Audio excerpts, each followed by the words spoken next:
ჩიზქეიქის ნაყინი, რომელიც მზადდება მხოლოდ 15 წუთში. დესერტი, რომლითაც ყველას გააოცებთ, ამ დესერტს გამოცხობა არ სჭირდება და ინახება საყინულეში.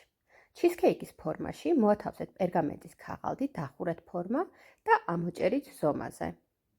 ბისკვიტისთვის დაგჭირდებათ 2 მწიფე ბანანი, რომელიც ჩავჭყით და ჩანგლით. ამ დესერტში მე ვიყენებ იუბილეინაეს პეჩენიას, რომელიც ძალიან უხდება. პეჩენია დავაბლენდერე კარგად. მე გამოვიყენე 2 პაკეტი, გადავიტანე დიდ თასში. შემდეგ მოვათავსე შიგნით ბანანი, კარგად გადავურიე, რომ გავხადო ერთიანი მასა. დავუმატე 1 სადილის კოვზი გამდნარი კარაქი, კიდევ კარგად ამოვურიე და გადავიტანე ფორმაში. კოვზის დახმარებით გადავანაწილე თანაბრად.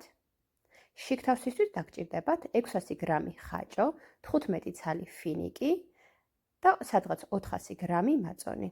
200 გრამი ხაჭო, 3 სადილის კოვზი მაწონი და 5 ცალი ფინიკი დავაბლენდერე. ნაწილ-ნაწილ მომიწია დაბლენდერება, რადგან ჩემი ბლენდერი ცოტა პატარა ზომის არის. ძალიან გემრიელი შიგთავსი გამოდის და შეგიძლიათ სხვადასხვა დესერტებშიც გამოიყენოთ. ამ ჯერზე ცოტაოდან ნეკერჩხლის სიროფიც დავუმატე, რადგან ძალიან მიყვარს მისი კარამელიზირებული გემო. დეტალებში შეგიძლიათ იხილოთ ჩამონათვალი სრული სია, თუ რა გამოვიყენე ამ დესერტის გასაკეთებლად. კარგად ავურიე ხაჭო, გავხადე ერთიანი მასა და გადავანაწილე ფორმაში. ზედ მოსართავად დავადნე 1 ფილა შოკოლადი. ეს დესერტი ინახება საყინულეში.